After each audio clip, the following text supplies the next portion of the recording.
Alright guys, get ready for some Oregon Trail fun. You're going to be doing a little virtual game with me through this slideshow on Edpuzzle. So what you're going to need to get started is a blank piece of paper and something to write with. So hit pause on this video and go get your supplies. And then when you get back, hit play and we'll pick up where we left off. So welcome to the Oregon Trail simulation, a westward adventure. Let's get started. Today you guys are pioneer students. You want to settle in a new area of land known as the Oregon Territory. You're going to be traveling what's called the Oregon Trail. It's 2,000 miles long. It goes from Missouri to Oregon. There's going to be a few challenges on this journey. The first one's difficult terrain. The second one is a lack of supplies. Then we have disease and illness, and we also have some angry natives to deal with. Here's a nice little map of the trail that you're going to be traveling with me today on Edpuzzle. It starts in Independence, Missouri, which is down here, and it's going to end up in Oregon, which is all the way over here. So here's our background story. Your name is Alex P. Keaton. You're a factory worker from Baltimore, Maryland. You have saved up enough money, $100, to travel to Oregon country to take your entire family with you.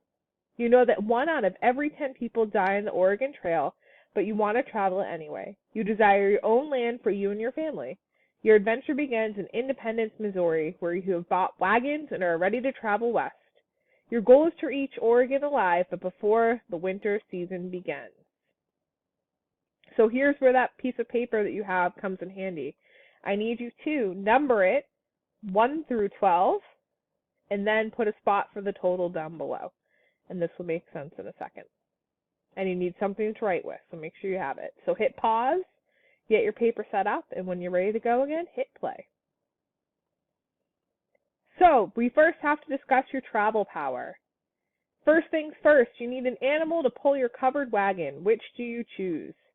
A, horses, B, oxen, C, mules. Now on your paper, write your selection. So if you pick horses, write A. If you pick oxen, write B. If you pick mules, hit C, or write C. And write that next to number 1. All right, here we go. Travel power. Horses, although fast, they would most likely die of starvation unless you gave them your food. Oxen, although slow, it turns out these are the least expensive and will survive under almost any condition. Mules, they're faster than oxen, but often stubborn. You lose time trying to get them to move. So if you picked horses, next to letter A, put a +1. If you picked oxen, put +5. If you picked mules, put +3. So you'll do it just like you see on this paper here. So we did A, +1 point. Pretty simple, right? All right, limited room. As you pack your covered wagon, you realize you have too much stuff. Of the 3 choices below, which are you going to keep? Are you going to keep a can of coffee? Are you going to keep a frying pan? Or are you going to keep your personal Bible? Decisions, decisions. Write it on your paper. Here we go. If you picked A, coffee isn't necessary but was a good bargaining item. People would trade coffee for other foods or services. If you picked B, you need this for cooking unless you want to put all your food on a stick. If you picked C, most travelers on the Oregon Trail decided not to travel on Sundays. Instead, they would hold worship services and rest. If you didn't, you may come across other travelers who will call you a heathen and throw things at you. Okay, get ready to record your points. If you picked A, you get +4. If you picked B, you get +2. If you pick C, you get +1. Good job. Let's talk about travel guides. A mountain man who has traveled the Oregon Trail before is offered to be your travel guide for a small fee of $45 of your $100. What do? Hire him and pay him $45 on the spot? Hire him, but only pay him $25 now and $20 when you arrive? Or tell him, thanks, but no thanks. So again, hit pause if you need to and write your choice down, A, B, or C. and get ready to record. A. With his expertise and knowledge, you will most likely travel quicker and safer, except you don't realize he'll leave with the money halfway through. Sorry. B. The same as choice A, but he'll travel the entire trail to get all of his money. C. Being from the East Coast, you are what many would call a city boy, and your lack of knowledge will slow you down.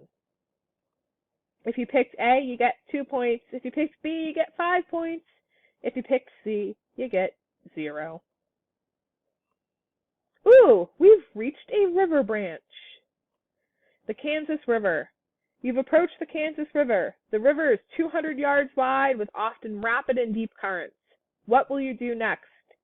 Will you pay $10 of your $100 to have a ferry cross you over the river? Will you try to cross it yourself and save the money? Or will you ride alongside the river and wait for a better crossing spot? Write down your answer on your sheet. Okay, here we go. Choice A, you reach the other side safely but have less money. Choice B, one of your children falls off the wagon and is swept away by the current and drowns. Awkward. Choice C, you eventually find an easier crossing path but lost a couple of days' travel time. However, nobody died. If you picked A, you get 5 points. If you picked B, 0. If you pick C, you get 2. Good job. We've reached a valley. Get ready. This is the first steep downward slope you come across. What will you do? Will you load everybody up on the wagon and ride down holding on tight and then allow the oxen to catch up? That's my personal favorite. Will you avoid the slope by traveling around the valley? Or will you detach the oxen and tie them up? You'll use the slope to slowly lower the wagon down the slope. All right, here's your answers. If you pick choice A, are you kidding me? You would all probably die, but for the sake of the game, we'll say you're badly hurt. Choice B, the safe way keeps everyone alive, but you lose 2 weeks' time traveling the long way around the valley. Or choice C, this took a lot of work, but it was the best approach traveling down the valley.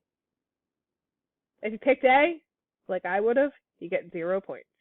If you pick B, you get 1 point. If you pick C, you get 5 points. We've reached a bluff. As you reach the Platte River, you pass a high cliff. You stop for the night, but there's no wood to burn. What do? Do you force the children to pick up buffalo chips, that's buffalo poop, to burn for fire? Do you decide you do not need a fire tonight and go without firewood? Do you take a few planks of wood off the wagon and burn some of your wives' extra clothes for a fire? Choice A. Surprise, people actually did this in the Oregon Trail. It burned well and it didn't smell. Who knew? Choice B. Though nobody died from lack of fire, your grandmother caught pneumonia from the cold and is hacking everywhere. Choice C. Bad idea. Your wagon is now damaged and your wife is really mad at you. If you picked A, you get 5 points. If you picked B, you get no points. If you pick C, you get no points too. Independence Rock. It's the 4th of July and many other travelers had stopped at a huge rock that looks like a giant whale. What do? Do you keep going? You want to get ahead of everybody else and get there sooner.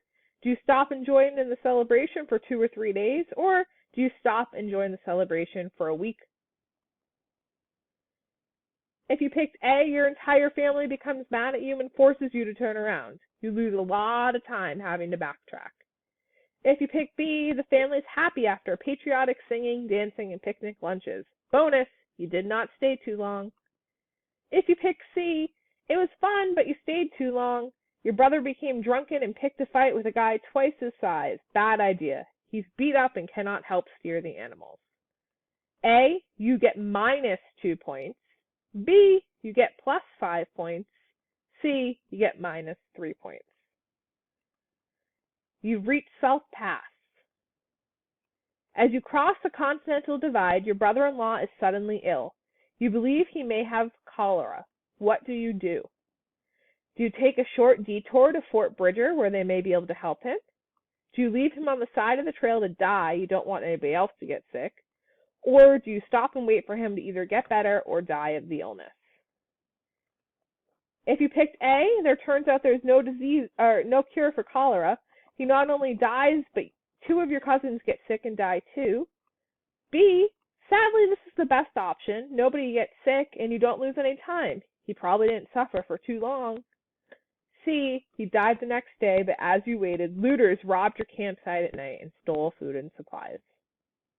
If you picked A, you get no points. If you picked B, you get 3 points. If you pick C, you get no points. Welcome to Fort Hall. Although this isn't the nicest fort you stopped at, it does sell fresh vegetables which you've not had since the trip began. However, bison are also near. What do you do? Spend $10 to buy enough food for a week. Hunt the buffalo that are near the fort.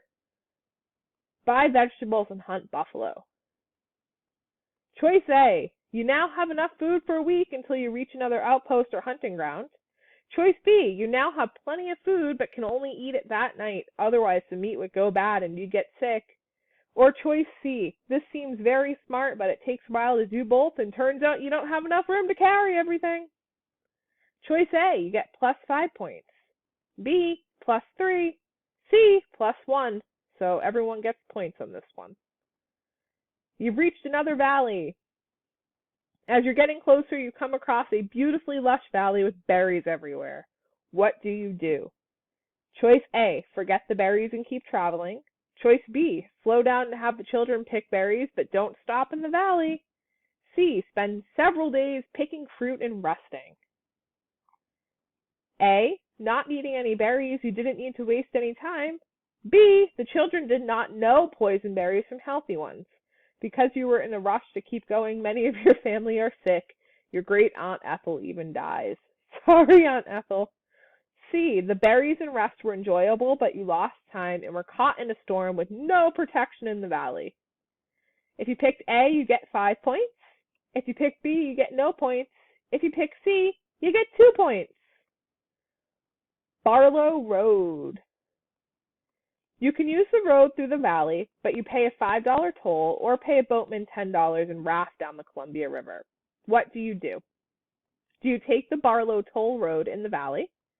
Do you raft down the river? Or do you sneak onto the toll road at night without paying the fee?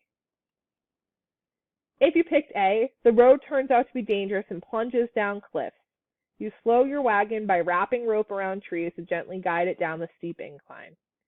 If you picked B, this turns out to be a quick route, but one of your daughters is bitten by a poisonous water snake and soon dies. Things are getting real tragic. If you pick C, this wasn't a good idea. The toll collectors catch you and attempt to hang you. You survive by paying them double and leaving them an oxen. If you picked A, you get 3 points. If you picked B, you get 2 points. And if you pick C, you get no points. You've made it to the end. You've reached your destination in the Oregon Territory, and it's as beautiful as you've heard. What will you do next? Are you going to continue traveling south to California? Are you going to build a house and farm or try to start a business? Or are you going to travel back east and work as a travel guide along the Oregon Trail? A. Unfortunately, California is still ruled by Spain. Angry Spaniards chase you off their land back to the Oregon Territory. B. Good idea. That's what most people did. C. A select few would choose this since they increase their chances of dying by traveling back and forth. If you picked A, you get 0 points. If you picked B, you get 15 points. If you picked B, you only get 5 points. Sorry. If you pick C, you get 2 points. And that is the end of our little Oregon Trail slideshow game. So I hope you guys had fun with that. You should have a complete answer sheet, so you should have 1 through 12 with a letter and a point next to that. Add up your points on the bottom and take a picture and insert it right into the doc that you've been working in. And there you have it. You can see the decisions that these people had to make weren't easy. Some of them were tricky. So even though some of these these answers were goofy, there was definitely some serious things that happened on the trail. Good job.